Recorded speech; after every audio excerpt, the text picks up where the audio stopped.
Hello, my name is Nicholas Burns. I have been teaching at the College of Sydney. This is my fourth semester now. I've been teaching since fall of 2023. And each year I've been doing a full course set in the pre-modern world, more or less, the ancient medieval world, and a spring course set in the more modern world. And this fall's course, I just am doing right now a course on Virgil and the Roman Empire and the implication of art in politics. And in the spring, I'm doing a course on the 20th century German writer Thomas Mann. And Mann was the 20th century writer in which those issues of art, its relation to politics, and the question of the social good of art, of what function art plays in a society, becomes most pertinent. Mann was born in 1874. He grew up in a mercantile family in Germany that he talks about in his novel Buddenbrooks, which was published early in the 1900s.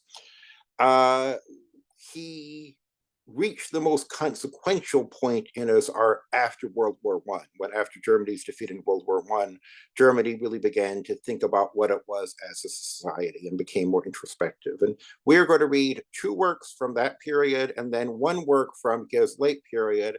He went into exile in the 1930s because he was opposed to the Nazi regime. He lived in the United States, including both in New Jersey, not far from where I am now, and in California. And that was the last period. The two works from the middle period we will read are his short story, Disorder and Early Sorrow, which is a very interesting kind of taking of the pulse of where Germany was after World War I. We'll spend one class on it, but there's a lot of significance in it. And the major work of Mann's we'll be reading is illustrated by the background behind me, is called The Magic Mountain, which is set in a Swiss sanatorium where the hero Hans Castorp is sent to regain his health. And it becomes a kind of allegory of all of humanity with various different types of people and also different political tendencies represented. And it's a very profound meditation on sickness and health. There's a medical side to the novel. Certainly it's about the body, it's about vulnerability, but it's also about where humanity is going, where an age that, as Matthew Arnold in a poem also set in Switzerland, said, a time that we know the time is, it's an age is not yet dead, the old age is not yet dead, but the new age is powerless to be born. That's the quote from the poem.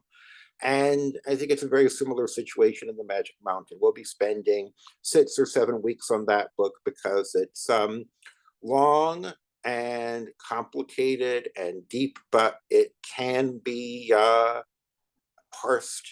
I think we can understand it together. It's the idea of, in these courses, I like to do books that are accessible enough that we could understand them, but also difficult enough that we could work things out together. And, it's different from books one can just read on one's own at home.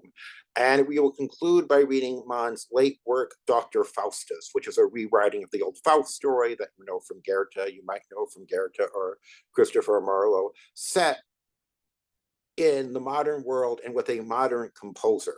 And Mann talks here both about his position as an artist in an age of totalitarianism, and also about music, which he was very interested in, and the special role that music plays in creativity.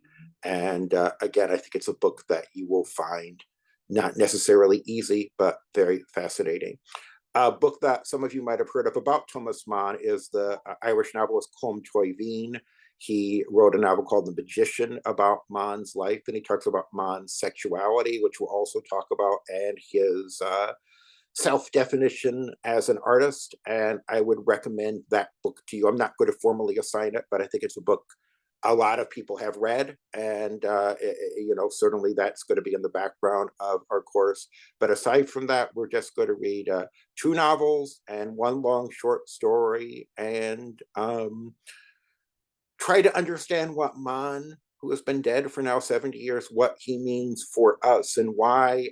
I think there was a dip in his reputation when I was in college. Not that many people were talking about him. More people are talking about him now.